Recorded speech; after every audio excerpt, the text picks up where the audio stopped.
Bueno, dejamos un ratito la música al costado para retomarla en unos minutos nada más y nos vamos a la provincia de Buenos Aires. Nosotros siempre andamos recorriendo distintas provincias, distintos municipios. Hoy nos vamos a quedar en la provincia de Buenos Aires en el tema COVID-19 y en la situación actual y un montón de preguntas que fuimos acumulando con el correr de los días que nos hicieron los oyentes como para poder sacarnos algunas dudas.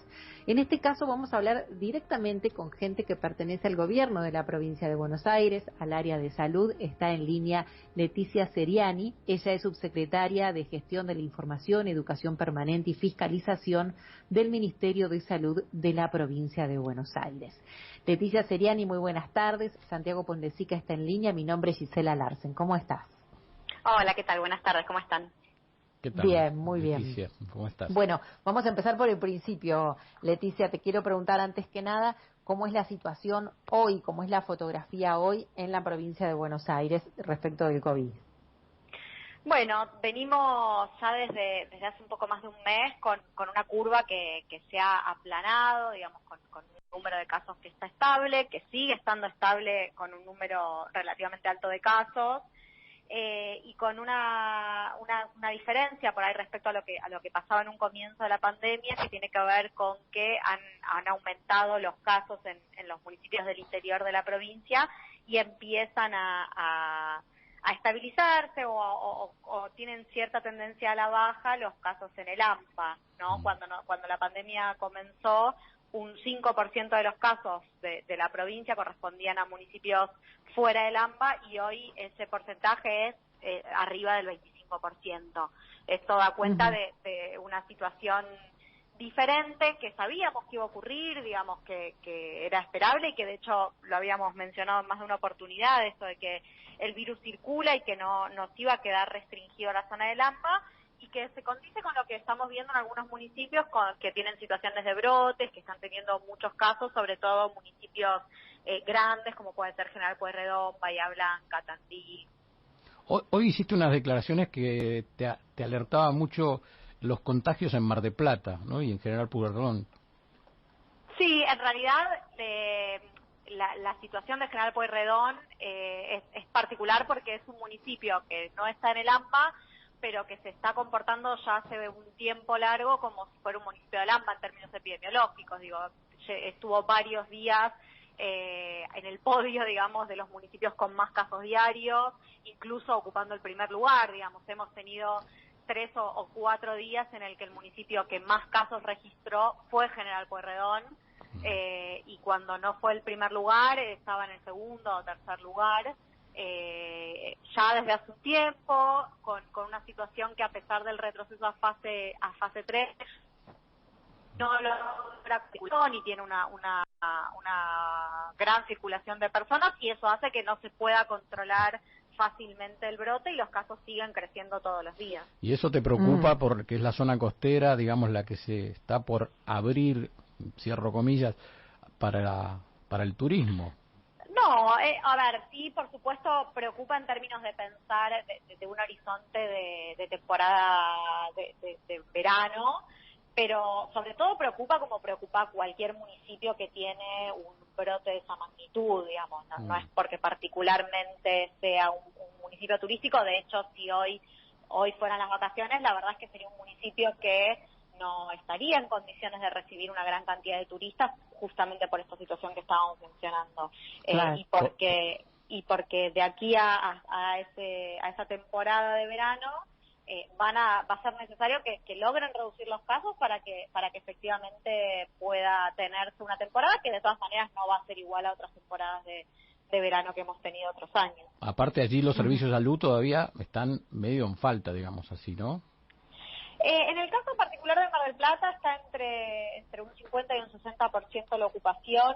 En el total de la provincia estamos en un 60% de ocupación, un 60, 62, va variando un poquito de acuerdo a los días. Con lo cual no es que la situación hoy de Mar del Plata esté colapsada o cerca de la saturación, pero sí este crecimiento tan rápido y tan abrupto de los casos nos pone frente a un escenario de una posible saturación del sistema de salud. Lógicamente, Mar del Plata o General Pueyrredón en particular, por ser una ciudad de las características que es, tiene un sistema de salud que es relativamente fuerte y que en todo caso la preocupación más grande viene por aquellos municipios que están alrededor de General Pueyrredón y que de alguna manera van a sufrir el impacto de este aumento de casos de General Pueyrredón y que tienen sistemas de salud mucho más débiles. De todas maneras, nosotros trabajamos todos los días para fortalecer, ahora sobre todo en el interior de la provincia, fortalecer cada uno de los hospitales y aumentar las camas, sumar profesionales para poder dar respuesta a la situación. Pero es cierto que si la velocidad de los contagios es muy alta, muy grande, es difícil poder dar respuesta a eso. Estamos hablando con Leticia Seriani, ella es subsecretaria de Gestión de la Información. ¿Qué título largo que te pusieron, Leticia? Es largo, sí, es largo. Subsecretaria de Gestión de Información y no Educación. fue un título que me pusieron, sino que fue pensado y un poco Que esto es todo lo que tenés que hacer en realidad, eso es lo peor. Sí, exacto. Da cuenta de todo lo que incluye la subsecretaría, sí. El número de personas fallecidas me parece que nos impacta a todos día a día. Creo que cuando comenzó, bueno, en todos los países dicen lo mismo, pero a nosotros particularmente me parece que nos pasó, nos impactó de repente encontrarnos hablamos de la provincia de Buenos Aires, alrededor de 13.000 personas fallecidas. Uh-huh. Sí, hoy 13.062 creo que es el número actual. Sí. Todavía no tenemos el corte del día de hoy, pero está alrededor de ese número, sí, exactamente. ¿Los sorprendió a ustedes este número también? ¿Los sorprende hoy este número? No sé si sorprender. Obviamente nos alerta, nos preocupa. Nosotros veníamos ya sabiendo desde aproximadamente desde agosto que había una situación, digamos, de los casos que estaban registrados en el Sistema Nacional de Vigilancia que no se condecían con la realidad de lo que veíamos. Y empezábamos a encontrar una demora en la carga que nos alertaba sobre la posibilidad de que hubiese más fallecidos de los que efectivamente estaban cargados en ese Sistema Nacional de Vigilancia. Obviamente nos preocupa y todos queremos que la cantidad de fallecidos sea la más baja posible. De todas maneras, la letalidad de la provincia de Buenos Aires hoy con esta incorporación, digamos, de aquellos fallecidos que no estaban registrados, sigue estando dentro de la letalidad que hemos visto en otros países. Por supuesto que aspiramos a que sea más baja. Sí. Sí, ¿nos explicas en qué consiste ese cambio que hubo en el registro de personas fallecidas? Sí, cómo no. ¿Cómo es el sistema hoy? Bien, no es un cambio en el registro. Nuestro país, digamos, cualquier provincia, cualquier jurisdicción de nuestro país se maneja con un sistema que es nacional, que depende del Ministerio de Salud de la Nación, que es el Sistema de Información Sanitaria Argentino, que es donde se cargan todos los casos sospechosos, los confirmados o los descartados. Se cargan ahí también las internaciones y las altas, por supuesto. Y el alta de una persona puede ser porque se curó y se ha ido a su casa, o puede ser un motivo de alta el fallecimiento de una persona, también el egreso, digamos, de una internación. En el sistema nacional, la enfermedad por coronavirus es una enfermedad que es de notificación obligatoria por ley. Eso quiere decir que se tiene que notificar cada uno de estos eventos en ese sistema nacional. Lo que nosotros empezamos a detectar a partir de agosto, hace un poco más de un mes y medio aproximadamente, es que aparecían casos registrados en el CISA con una fecha de fallecimiento muy anterior a la fecha en que se cargaba, ¿no? Y eso daba cuenta de cierta demora en ese registro. ¿Y esa demora en qué consistía? Por ejemplo, en que desde los hospitales no lo cargaban en el día que fallecían, o desde las clínicas no lo cargaban en el día que fallecían, o había un error de sistema. No, tenía que ver con una demora en la carga, no con un error del sistema. El sistema que tenemos en nuestro país es un sistema muy bueno de vigilancia. que tiene algunas dificultades en un contexto de pandemia de esta magnitud y sobre todo en el caso de los fallecidos, por el enorme trabajo que implica cargar un caso, y porque cuando nosotros hablábamos de saturación del sistema de salud o de estrés del sistema de salud, también tiene que ver con la enorme demanda de trabajo que tienen los profesionales de la salud e incluso aquellos trabajadores de la salud que tienen a su cargo la tarea de registrar cada uno de estos casos. Y eso hace que haya momentos donde la carga se demora, porque no alcanzan las horas para cargar toda la información que es necesario cargar. Entonces, lo que ocurría es que se empezaba a demorar esa carga y se cargaban muchos días después fallecimientos de personas que habían ocurrido con anterioridad. Cuando empezamos a detectar esto, lo que hicimos es rápidamente ponernos a trabajar para tratar de subsanar esa situación y poder contar con los datos lo más actualizado posible y en función o haciendo uso de dos herramientas que también tenemos en la provincia, una que es el sistema de gestión de camas, que se diseñó también en el contexto de la pandemia y que nosotros lo utilizamos para monitorear, digamos, lo que el sistema de gestión de camas nos muestra es cada cama que se ocupa en un establecimiento de salud y cada cama que se desocupa en un establecimiento de salud y por qué se desocupa esa cama. Eso es tanto para el sector público como para el sector privado. Un motivo de egreso, como yo decía hace un rato, tiene que ver con el fallecimiento de una persona. Digamos, una cama se puede desocupar porque la persona que ocupaba esa cama ha fallecido. Leticia, ¿y esa información cada cuánto te llega? Perdón, lo de las camas. Esa información, el sistema de gestión de camas se actualiza 4 veces al día. O sea, es diaria la actualización en 4 cortes de horario diferentes. Entonces, lo que nosotros hicimos es cruzar esa información de los fallecidos que aparecían en el sistema de gestión de camas con los fallecidos que estaban registrados en el CISA y a eso agregamos una tercera fuente de información que son los certificados de defunción o las actas de defunción que obligatoriamente cargan los médicos cada vez que dan cuenta del fallecimiento de una persona. Cruzando estas 3 fuentes de información es que encontramos que estaban estos 3.523 fallecimientos que no habían sido registrados oportunamente en el CISA, en el Sistema Nacional.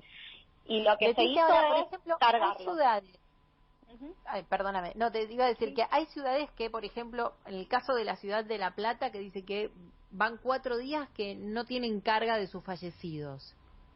Sí, no es que no tienen carga de sus fallecidos. Lo que ha sucedido es que desde el viernes hasta ayer a la noche que se incorporaron al CISA estos 3.500 casos, todavía no figuraban en el Sistema Nacional. Nosotros detectamos estos 3.500 casos y hicimos un trabajo con el Ministerio de Salud de la Nación donde les dimos esa base de datos con esos 3.500 fallecidos para que el Ministerio de Salud de la Nación migre esa información al CISA, al Sistema Nacional. Claro, pero eso digo ahora, por ejemplo, en este municipio que te nombraba, por ejemplo, en La Plata, que desde 4 días, desde el lunes, no se cargaron fallecimientos, digamos, ya eso lo de los 3.500 supuestamente ya está.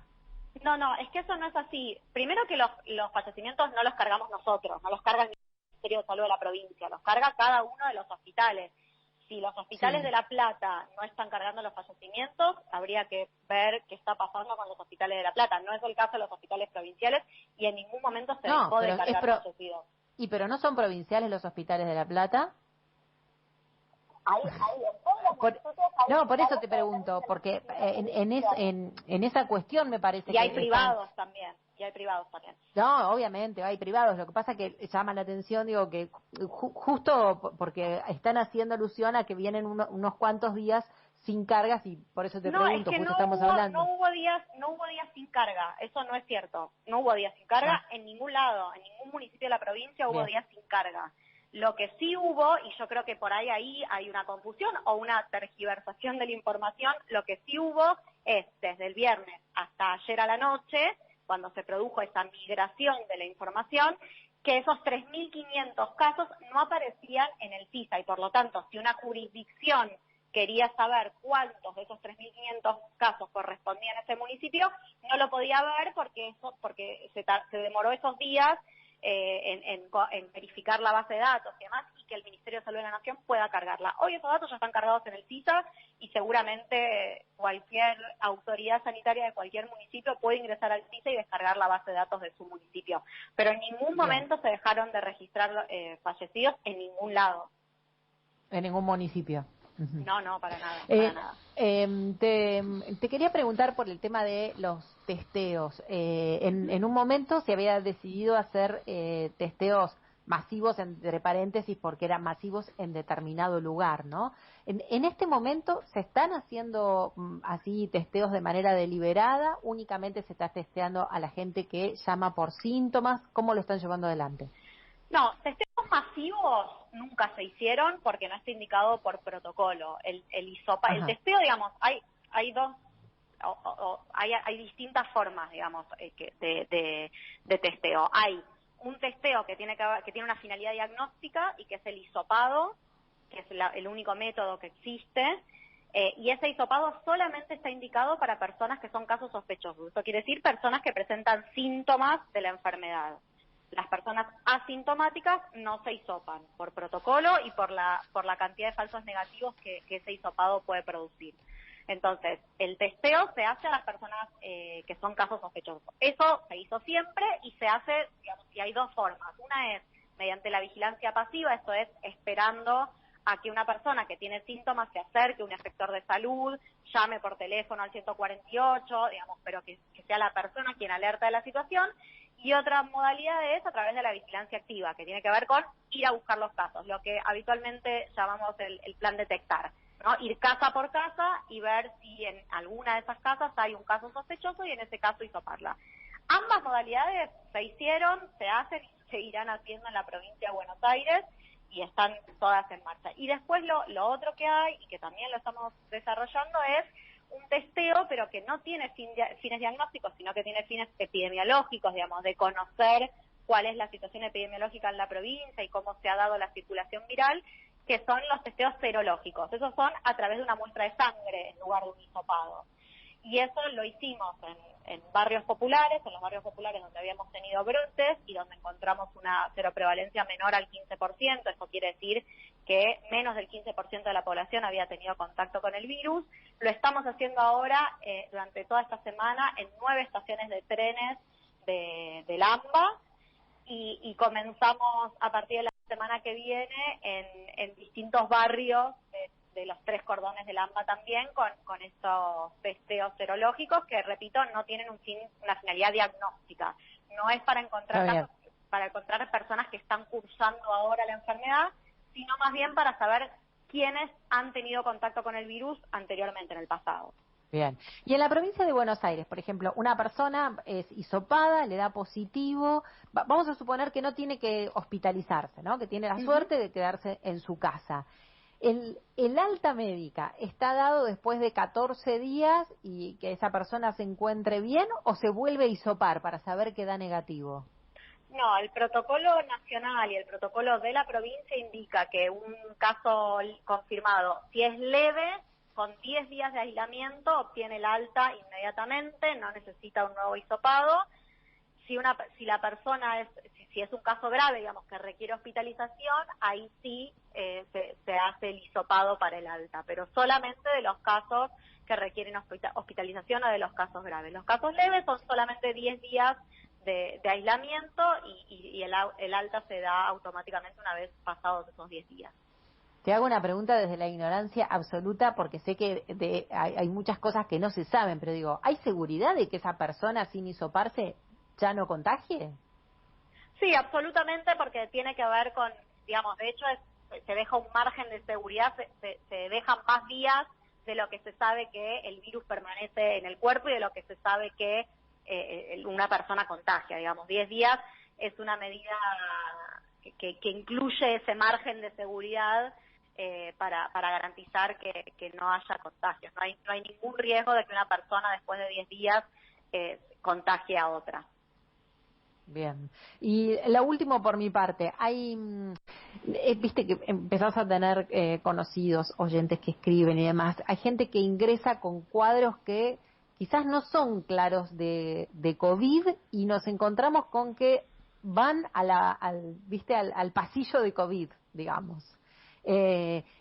¿Cómo se divide eso? Porque, no sé, nos hemos enterado, por ejemplo, de algunas situaciones de personas que han ido con una dolencia, con un infarto, por ejemplo, y van por COVID. Y por eso digo, ¿cómo se hace esa selección? Porque nos parece muy difícil de hacer y de tener en cuenta. Y si esa gente que no fue hisopada va a un terreno de dudosos, digamos, en la estadística.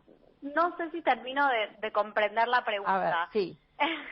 Pero hay como dos cuestiones. Por un lado, todos los trabajadores de la salud atienden con los elementos de protección personal más allá de cuál sea el paciente que atienden, ¿no?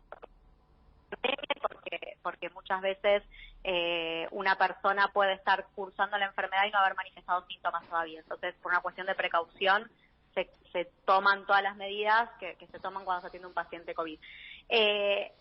Hay determinados síntomas que son los que configuran un caso sospechoso y que son los síntomas que conocemos: tos, fiebre, dolor de cabeza, vómitos, diarrea, dificultad respiratoria. Cualquier persona que manifiesta estos síntomas es un caso sospechoso de COVID y entonces se procede al hisopado.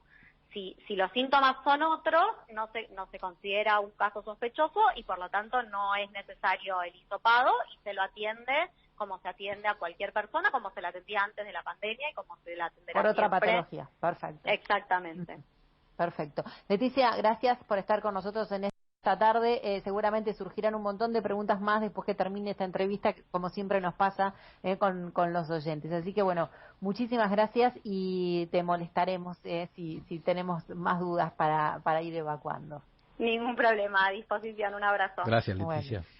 Leticia Sirian, ella es la subsecretaria de Gestión de Información, Educación Permanente y Fiscalización del Ministerio de Salud de la provincia de Buenos Aires.